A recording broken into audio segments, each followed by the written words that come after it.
GB Pant chief minister थे तो उस जगह पर 500 साल तक मुसलमान नमाजें पढ़े। कांग्रेस के जीबी पंत मुख्यमंत्री थे, रात के अंधेरे में उसमें मूर्तियां रख दी गई। मेरी मस्जिद थी, है और रहेगी। उन्होंने मूर्तियां नहीं निकाले और फिर वहां पे कलेक्टर थे जिनका नाम था नायर साहब मस्जिद बंद करा के वहां पर पूजा शुरू कर दिए और 1950s में नायर साहब जनसंघ के पहले मेंबर ऑफ पार्लियामेंट बने।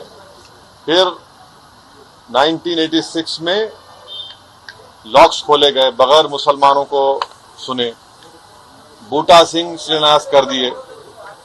6 दिसंबर 1992 को सुप्रीम कोर्ट को ये वादा करके बीजेपी संघ परिवार बाबरी मस्जिद को डिमोलिश कर दिए, शहीद कर दिए।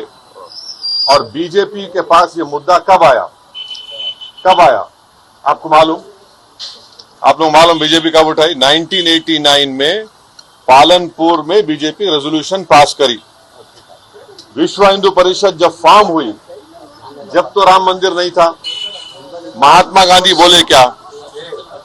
महात्मा गांधी इस बारे में बोले, उन्होंने तो बहुत बड़े, उन्होंने तो हे राम बोल के मारने वाला गोली मारा उनको गोडसे, उनके जबान से ही तो निकला था। वो बोले क्या? नहीं बोले।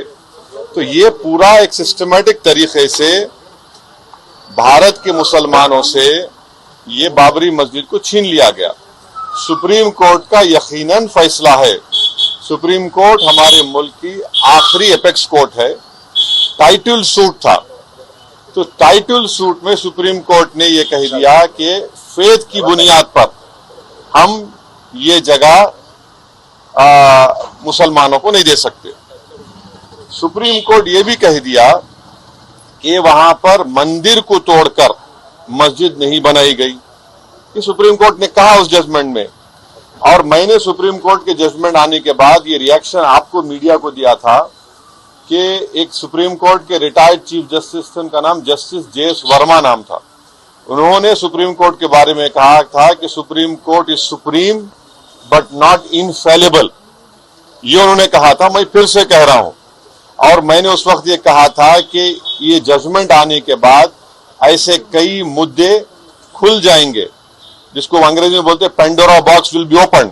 और आज आप देख रहे हैं कि हर जगह पर संघ परिवार जाकर ये बोलता है कि नहीं, यहां पर मस्जिद नहीं थी।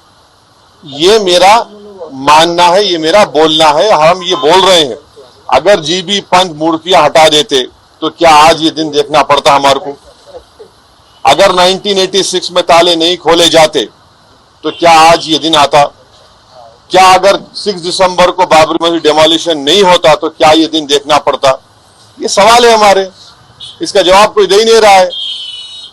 और फिर ऊपर से जो अपने आप को सेकुलर बोलते हैं, वो बोल रहे हैं कि दिल्ली का मुख्यमंत्री और जो अलायंस में है, हम हर ट्यूसडे को सूरजकंड पाठ और हनुमान चालीसा स्कूल में, गवर्नमेंट स्कूल में पढ़ाएंगे। गवर्नमेंट स्कूल का कोई रिलीजन होता है क्या? हाँ, अभी तो सबका झगड़ा चल रहा है। क्या झगड़ा है ये? झगड़ा क्या है? अगर मोदी नहीं रहते तो हम भी चले जाते। हम उन सबसे पूछ रहे कि बताओ, ये जो मैं बातें कर रहा हूं, 3 इंपॉर्टेंट इंसिडेंट्स बोल रहा हूं। जीबी पंत जब चीफ मिनिस्टर थे 1986, 6 दिसंबर 1992, इस पर क्या बोलना है आप लोगों का? बोलो। कोई नहीं बोलता। इसलिए नहीं बोलता क्योंकि सबको मेजॉरिटी कम्युनिटी के वोट्स को हासिल करने का झगड़ा है।